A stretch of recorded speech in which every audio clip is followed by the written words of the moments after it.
బాంబేలో జీవించడం చాలా కష్టం అంటారండి. జుగ్గి జోబుడీలు అంటారు, ధారావి మురికివాడ మనం చూసే ఉంటాం. మీరు అక్కడ జీవన స్థితిగతుల గురించి మీరు ఏం స్టడీ చేశారండి? సార్ ధారావియే కాకుండా మనకు ఇది ఉంది, కామాటిపుర కూడా ఉంది. మన తెలుగు వాళ్ళు మొట్టమొదట వెళ్ళినప్పుడు కామాటిపురలో ఉన్నారు. కామాటిపుర అంటే మనకు వీటికి దగ్గరలో ఉంటుంది. 7 గల్లీ 8 గల్లీ 9 గల్లీ 11 గల్లీ దాకా ఉన్నాయి. అంటే రెడ్ లైట్ ఏరియానే కామాటిపురం అంటే రెడ్ లైట్ ఏరియా. కానీ రెడ్ లైట్ ఏరియా అనేది ఒక పార్ట్ మాత్రమే. యాక్చువల్లీ అక్కడ మనకు పోచమ్మ గుడి కూడా ఉంది పెద్దది. కామాటిపురం అనే పేరు ఎందుకు వచ్చింది? కామాటి అంటే మట్టి పని చేసేవాడు, మట్టిసే కామ్ కర్నే వాళ్ళ కామాటి. అట్లా అనుకోరు, కామాటిపురాన్ని కానీ దాంట్లో కామం ఉంది కదా, అదే పక్కనే రెడ్ లైట్ ఏరియా ఉంది కదా అనుకుంటారు. కానీ అది కామాటిపురం అలా వచ్చింది. మన తెలుగు వాళ్ళనే అన్నారు కామాటి అని. అట్లా కాదు, అసలు మనం కామాటిలం కాదు, మనం కార్యదర్శులం, మనం కార్యదీక్ష కలిగినటువంటి వాళ్ళము. మనం కార్యాన్ని నెరవేర్చి ముంబై నగరాన్ని ఆ రకంగా నిర్మాణం చేసి ఈరోజు ప్రపంచంలో ముంబై ఒక వెలుగుతుంది కమర్షియల్ రంగంలో లేదా ఆర్థిక రంగంలో. మనకు ఫైనాన్షియల్ నంబర్ 1 సిటీగా అంటే దానికి కారణం మన తెలుగు వాళ్ళమే. ఎక్కువ తెలుగు వాళ్ళు చేనేత లేకపోతే వీటిలో ఎక్కువ పని చేస్తూ ఉంటారు కదండి అక్కడ. అంటే ఏమైంది సార్ అంటే ఈ ఇంగ్లీష్ వాళ్ళు వచ్చిన తర్వాత, బ్రిటిష్ వాళ్ళు వచ్చిన తర్వాత ఇక్కడ మనకు అమ్ముడు పోకపోవడంతో బట్టలు, తర్వాత వాడు అక్కడి నుంచి నేసుకొని పంపడం, అంటే అక్కడి నుంచే బట్ట తయారై రావడం వల్ల ఇక్కడ ధరలు బలకలేదు. దాంతో కరీంనగర్, నిజామాబాదు, మహబూబ్ నగర్, మెదక్, ఈ ఏరియాల నుంచి అందరూ కూడా మెయిన్ గా సోలాపూర్, బాంబే వెళ్ళిపోయారు. అయితే దీనికంటే ముందే మీకు చెప్తున్నా, శివాజీ ఎప్పుడైతే మనకు శ్రీశైల దర్శనానికి వచ్చిండో, ఛత్రపతి శివాజీ ఉత్తర ద్వారం ఆయన పేరు మీదనే ఉంది శ్రీశైలంలో. అప్పటి నుంచే మన తెలుగు వాళ్ళు శివాజీ అక్కడికి మహారాష్ట్రకు వెళ్ళడం జరిగింది. అక్కన్న మాదన్న దీనికి ముఖ్య కారకులు. తానీషా కాలంలో అక్కన్న మాదన్న ఎవరైతే ఉన్నారో అక్కన్న మాదన్నలు మంత్రులు, వాళ్ళు సయోధ్య గురిపి మన తెలుగు వాళ్ళు. ఇంకొకటి మనకు బార్డర్ స్టేట్ కదా, నైబరింగ్ స్టేట్ కాబట్టి మన వాళ్ళు అక్కడికి వెళ్ళడం జరిగింది. తర్వాత బాంబేలో పెద్ద మిల్స్ ఉన్నాయి. అవును, ఎన్ని ఉన్నాయి? 21 మిల్స్ ఉన్నాయి, 23 ఉన్నాయి. 23 మిల్స్ NTPS ఉన్నాయి. దానివల్ల అక్కడికి వెళ్ళి దాదాపుగా చెప్పాలంటే మీరు అన్నట్టు 50,000 మంది అప్పుడు వెళ్ళిపోయారు. ఈ పనుల కోసమే వెళ్ళి అక్కడ కూడా మన ప్రతిభ చూపించారు. మనం లీడర్గిరి చేయకుండా మన వాళ్ళు ఎక్కువ మంది మన ప్రతిభ చూపించారు. తర్వాత అన్ని పనులు చేసి తర్వాత బాంబేలో మీరు అంటారు కదా జుగ్గి జోపిడి అని, జుగ్గి జోపిడిలో కూడా లైఫ్ చాలా ఆనందంగా ఉండదు. ఎందుకు అంటే అదే చెప్తున్నా, మ్యూచువల్ కోఆపరేషన్. సో ఎక్కడైనా సరే ఒకరు ఒకరికి సహాయం చేస్తారు. ఒకడు 4 పనులు చేస్తాడు. మీ మీద దేశంతో పని చేయకుండా ఏడవడం కాదు, పరుల మీద ఏడవడం కాదు. పరుల కలిమికి పొరలి ఏడ్చే పాపికి ఎక్కడ సుఖం కలదో అన్నారు. అక్కడ అట్లా కాకుండా పొద్దున పాలేస్తాడు, మధ్యాహ్నం ఇంకో పని చేస్తాడు, సాయంత్రం వచ్చి ఇంకో పని చేస్తాడు, రాత్రి 9 దాకా ఇంకో పని చేస్తాడు, 10ంటికి ఇంటికి వస్తాడు.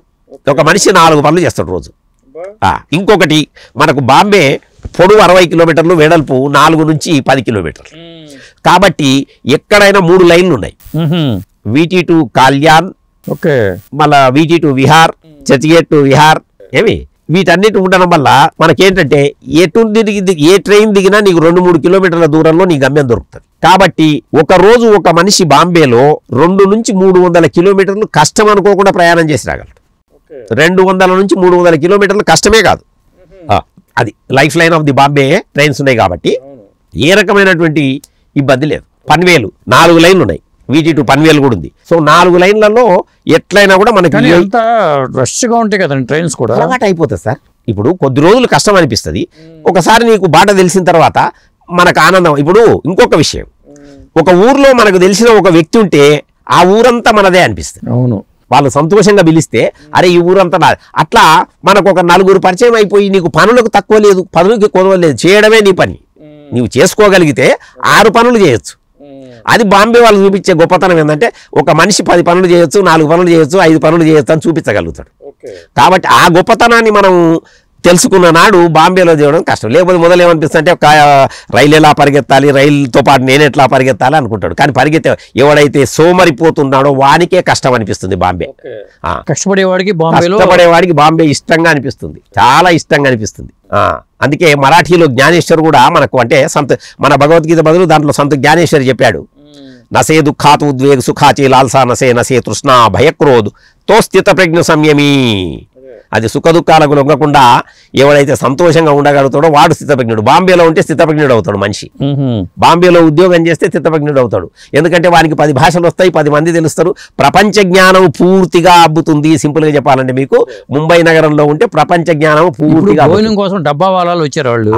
ఇక్కడ మనకి ఎక్కడ ఈ అవస్థ లేదు. ఇక్కడ ఎందుకు పాసిబుల్ కాదంటే ఇక్కడ ఒక మనిషి చేరుకోలేడు, అక్కడ కేంద్రీకృతమైంది. ఇప్పుడు వీటీ స్టేషన్, చర్చిగేట్ స్టేషన్ దగ్గర బాంబే వెడల్పు 4 కిలోమీటర్లే, 3 స్టేషన్లు, 2 స్టేషన్లు. అంటే కిలోమీటర్కు నువ్వు 100 మందికి అందించాలన్నా నువ్వు రైలు దిగితే 10 నిమిషాల్లో అక్కడ చేరిపోతావు. ఓకే. కాబట్టి ఈ డబ్బా వాళ్ళ బాంబేలో సక్సెస్ అయింది. దాన్ని ఇంగ్లాండ్ రాజు కూడా పిలిచి వాళ్ళకి సత్కారం చేశాడు, పేపర్లలో చాలా వచ్చింది. ఇప్పటికి కూడా నడుస్తుంది డబ్బా వాళ్ళ. అంటే ఇంటికి వెళ్ళి ఫుడ్ కలెక్ట్ చేసుకోవడం, వాళ్ళకి ఇచ్చేయటం అంతే కదా. వాళ్ళు 10కి ఇంటికి వెళ్తారు, 11 కలెక్ట్ అవుతుంది, 12 నీకు ఆఫీస్లో ఇచ్చేస్తాడు. ఓకే. మీ డబ్బా వ్యవస్థ ఇప్పటికీ ఉందా? ఇప్పటికీ ఉంది, చాలా బాగుంటుంది. తర్వాత ఇంకోటి ఏంటంటే మనకు బాంబేలో నేర్చుకోవాల్సింది, ఒక పక్క సముద్రం, ఒక పక్క భూమి, అది కూడా చాలా తక్కువ. మనం వెర్టికల్ గా పెరగాలి, ఆకాశ హర్మ్యాలే అన్ని. కానీ హెచ్చు తగ్గులను మనం ప్రతిరోజు బేరీ చేసుకుంటే మన జీవితంలో ఇవన్నీ మామూలే, వీటిని అధిగమించితేనే మనం ఆనందంగా జీవిస్తాము అనేటటువంటి ఈ వేద జ్ఞానం కానివ్వండి, ఉపనిషత్తుల సారం కానివ్వండి, భగవద్గీత సారం కానివ్వండి, ఇవన్నీ మనకు సులభంగా అవగతం అవుతాయి, బహుసులభంగా అవగతం అవుతాయి. అంటే జీవితాన్ని ఆనందంగా గడపడానికి ముంబై నగరం ఒక ఉదాహరణ మీకు చెప్తున్నాను నేను. అంటే ఎన్నాళ్ళు ఉండాలి అసలు వెళ్ళి అక్కడ? ఫస్ట్ 3 ఏళ్ళు ఉంటే నీకు కొంత ప్రేమ కలుగుతుంది, 4-5 ఏళ్ళు ఉంటే రావద్దనిపిస్తుంది, అక్కడే ఉండాలనిపిస్తుంది. 4 years దాటితే నీకు నాకు బాంబే నచ్చింది అనిపిస్తుంది. కానీ ఇంటి అద్దులు కానీ ఆ ఇల్లు సంపాదించుకున్న వాళ్ళు పెద్దగా లేరు కదండి మన వాళ్ళు. ఏం లేదు, మీకు ఒక మాట చెప్తా, మనకు ఇది చెప్పినట్టే, ఒకచో నేలను బవ్వలించు, ఒకచో నొప్పారు భూసెజ్జపై, ఒకచో శాఖములు ఆరగించు, ఒకచో ఉత్కృష్ట శాల్యోదనం, ఒకచో బొంతధరించు, ఒక్కొక్క తరిని యోగ్యాంబర శ్రేణి లెక్కకు రానీయడు కార్యసాధకుడు సుఖంబున్ దుఃఖంబున్ మదిన్ అన్నట్లుగానే ముంబైలో ఈరోజు మన తెలంగాణలో మీకు చెప్తున్నాను 3,600 కోట్ల రూపాయలు, 2,400 కోట్ల రూపాయలు తాగుతున్నారు ఒక రోజు. ఎంత? 3 కోట్ల జనం. మరి ఒక బాంబేలోనే ఈరోజు 2 కోట్ల జనం ఉన్నారు.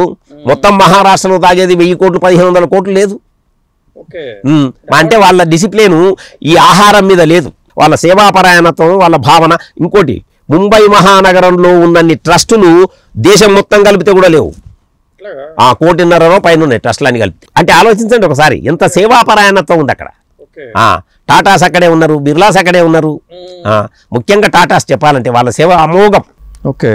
అట్లాగే మనం కూడా ఏంటంటే అదే నేర్చుకుంటాం జీవితంలో, అదే నేర్చుకుంటాం, అదే నేర్పాలి. ఈ మన పరంపరానుగత, మనది ఋషి పరంపర, భారతదేశం అంతా ఋషి పరంపర. ఈ ఋషి పరంపరలో ఉన్న గొప్పతనం ఏంటి అంటే ultimate aim of the subject life ఏంటిరా అంటే సర్వీస్, సేవాభావన, త్యాగనిరతి. ఈ 2 ముఖ్యమైనవి. ఈ సేవాభావన, త్యాగనిరతి రెండింటిని మనం కలిపి నడవాలి అంటే ముంబైలో 2-4 ఏళ్ళు జీవించి వస్తే చాలు. మీకు ఆ గతులన్నీ తెలిసిపోతాయి. గతుల మార్చడు కాల గతులన్నీ చూడ, ఆడమొగ తేడాలు అన్నవాడే తేడా అనకుండా నీకు అన్నీ తెలిసిపోతాయి. కాబట్టి నీలో సంయమనము, నీలో నియంత్రణ, నీలో వ్యక్తిగత ఏమంటాం మనం ఇండివిజువాలిటీ అంటాం. అంటే నీలో ఇండివిజువాలిటీ పెరుగుతుంది, వ్యక్తిత్వ నిర్మాణం జరుగుతుంది. ఈ వ్యక్తిత్వ నిర్మాణం కోసమే ఈరోజు మనం బళ్ళల్లో పరిస్థితులు, మన పిల్లలు పాడైపోయిందని చెప్పుకుంటున్నాం. ఈ మధ్య పిల్లల్లో తల్లిదండ్రులకు ఆలోచన లేదు. ఈరోజు ప్లాస్టిక్ల గురించి మీకు చెప్తే గుండె యాక్చువల్లీ అదిరిపోతుంది. ఎందుకు అంటే కేవలం మనం 11% మాత్రమే రీసైక్లింగ్ చేస్తున్నాము. 89% అంటే ఒక రోజు దాదాపుగా 10-15 కోట్ల ప్లాస్టిక్ సంచులు కాల్చబడితే వచ్చేదే ఈరోజు మన క్యాన్సర్. మన జనాలకి ఎవ్వరికి కూడా చెప్పాలంటే దేశంలో అలసత్వం పెరిగిపోయింది. వ్యక్తిగత క్రమశిక్షణ లేదు, అలసత్వం పెరిగిపోయింది, పిల్లలకు నేర్పడం లేదు. ఈవెన్ పాల ప్యాకెట్, పాలకు ఒక ప్యాకెట్, పుదీనా ప్యాకెట్కు ఒక సంచి, పుదీనా ప్యాకెట్కు ఒక సంచి, ఒక సొరకాయ పట్టుకోవడానికి సొరకాయ చేతిలో పట్టుకొని పోవచ్చు ఇంటి దగ్గర ఉంటే. ఇంటికి దగ్గరలోనే ఉన్నాయి మార్కెట్ అంతా, పాలు ఇంటి దగ్గరనే ఉన్నాయి, పెరుగు ఇంటి దగ్గరనే ఉన్నాయి, ప్రతిదానికి ప్లాస్టికే. ఈ ప్లాస్టిక్లు, లిప్స్టిక్లు ఇవన్నీ కలిపి దేశాన్ని మనము చాలా వచ్చే తరాలకు ఇబ్బంది కలగకుండా చేయాలంటే ఈరోజు air pollution, water pollution plus soil pollution. Soil కేవలం ఈరోజు భూసారం 40% మిగిలింది చాలా చోట్ల. ఆ 40% భూసారాన్ని కూడా మనం కాపాడుకోవాలంటే మనం సేంద్రీయ వ్యవసాయం, organic agriculture has to be done. There is no other alternative at all. आप किसी भी हालत में अपना धरती को बचाना है. తర్వాత వేడి పెరిగిపోయింది, కార్బన్ మోనాక్సైడ్లు, మోనోకార్బన్లు పెరిగిపోయినాయి, సల్ఫర్ పెరిగింది. సల్ఫర్ క్వాంటిటీ పెరిగినందుకే ఈ దగ్గులు, జలుబులు, స్నీజింగ్ అంటే ఎప్పుడు ముక్కు ఏడవడానికి కారణం, భాగ నగరాలలో ముక్కు ఏడవడానికి కారణం సల్ఫర్. ఇండస్ట్రీలు. మూసి గురించి రాశాను నేను ఒకసారి, వాసన లేకుండా మూసి పారునెంత కాలం, చేతన లేనట్టి జాతి చెల్లునెంత కాలం. ఆ చైతన్యం రావాలి జాతిలో చైతన్యం లేదు. రాసే అలవాటు మీకు ఈనాటి రిపోర్టర్గా వచ్చింది? లేదండి, చిన్నప్పటి నుంచి మా నాన్న, మా అమ్మ, మా నాయనమ్మ, మా అమ్మమ్మ అందరూ పాడేవాళ్ళు, చెప్పేవాళ్ళు. కాబట్టి మా నాన్న కూడా చదువుకున్నాడు హైలీ 6th క్లాస్ అప్పుడు, పాత Urdu education.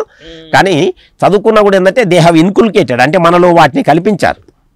The real education should impart knowledge and shape the character and mold the personality of a man into multifaceted one. Not only that, we have to inculcate social, moral and spiritual values so necessary for an attitude of service. Ultimately ఆ service orientation మనకు కావాల్సింది. అందుకే నేను Tata institute of social సర్వీసెస్లో personal management చేశాను.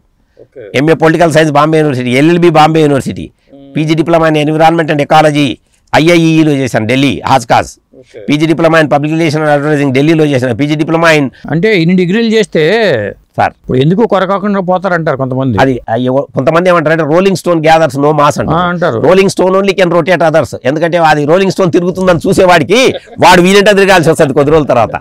ఇప్పుడు నిదాన ప్రధానం చెప్పిన వాళ్ళు ఆలస్య అమృతం విషయం అంటారు. అమృతం ఈ డ్యూయాలిటీ అనేది అన్ని చోట్ల ఉంది. అందుకే మనకు వేమన చెప్పాడు, తామసించి సేయ తగదెట్టి కార్యంబు వేగిరింపనది విషయమేగును పచ్చి కాయ తెచ్చి పడవేయ ఫలమగుని అన్నాడు. కాబట్టి అర్థం తెలియకుండా, ఆలోచన లేకుండా ఏదో rolling stone gathers no moss అనేవాడు జీవితంలో పనికి. ఎవడైతే రోల్ అవుతుంటాడో వాడే రొటేట్ కూడా చేయగలుగుతాడు, రొటేట్ చేయగలుగుతాడు. అప్పుడు ఏమైందంటే వాడు నాభిస్థానం అవుతాడు, గరిమనాభి అవుతాడు. గరిమనాభిలోనే సమాజానికి సేవ చేయగలుగుతాడు. అది మీ అంబిషన్ ఏంటి అసలు ఇప్పటికి? మన అంబిషన్ అయితే సమాజ సేవ అన్ని రకాలుగా, అంటే ధార్మికంగా, అంటే సాహితీ సేవ చేస్తున్నారు, విద్యాపరంగా, ఎడ్యుకేషన్ కూడా చేయాలి సార్. పిల్లలకు కూడా ఈ రోజు మేము అంటే డైలీ ఈ గతంలో ఇది వచ్చి అంటే నేను రిటైర్ అయ్యి 1 సంవత్సరం అవుతుంది, 1 year కాలేదు ఇంకా పూర్తిగా. ఉన్నప్పుడు కూడా మా అసోసియేషన్లో, ఆల్ ఇండియా అసోసియేషన్లో నేను చాలా యాక్టివ్గా ఉన్నాను. కర్ణాటకలో ఉన్నా, బెంగళూరులో 6 ఏళ్ళు ఉన్నాను. కాబట్టి బెంగళూరు, మన కన్నడ కూడా బాగా ఇంట్రెస్ట్. ఎందుకున్నారు బెంగళూరు? ఎందుకు వెళ్ళారు? ఇదే ఉద్యోగపరంగానే వెళ్ళాను. మా అబ్బాయిలు కూడా, ఒక అబ్బాయి ఏమో క్రికెట్ ఫీల్డ్లో సెటిల్ అయ్యాడు, ఎంటెక్ చేసి కూడా. ఇంకో అబ్బాయి బీబీఏ ఎల్ఎల్బి చేసి ఇప్పుడు యుఎస్ వెళ్ళాడు. సో అంటే మనం పిల్లలను కూడా ఒక దారిలో, ఒక సిస్టమేటిక్గా మన పిల్లలను మనం చదివించుకోవాలన్నా కూడా మనకు బుద్ధి వికాసం అవసరం. మనకుంటేనే మన బుద్ధి మన పిల్లలకు వస్తుంది.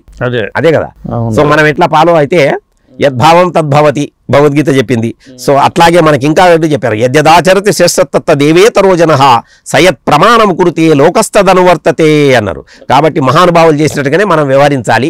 మేధావులు, దార్శనికులు చెప్పిన దారిలో మనం నడిస్తే నీవు నడిచే దారుల్లో వెలుగే ఉంటుంది తప్ప, తెలుగే ఉంటుంది తప్ప వేరే ఏముండదు. కాబట్టి తెలుగులోన వెలుగు, వెలుగులోన తెలుగు, తెలివైన వాడవై తెలుగులా వెలుగులా వెలుగరా ఒకమారు, అమ్మలారా బంగారు కొమ్మలారా అని ఎన్నోసార్లు చెప్పిన చాలా మందికి. శ్రీనారాయణ ప్రభావం బాగున్నట్టుంది. ఉంటుందండి, బాగానే ఉంది. శ్రీనారాయణకు కూడా మేము సన్నిహితులమే చాలా కాలం. తర్వాత శ్రీనారాయణ గారు 2004లో ఈ ప్రాథమిక విద్యను ఎలా చెప్పాలి అని భారతదేశంలో ఉన్నటువంటి మొత్తం జ్ఞానపీఠ అవార్డులందరినీ పిలిచి బాంబే యూనివర్సిటీ ఒక కార్యక్రమం నిర్వహించి, ఆ కార్యక్రమ బాధ్యత నిర్వహించడానికి నన్ను ఒక కోఆర్డినేటర్గా పెట్టుకున్నారు.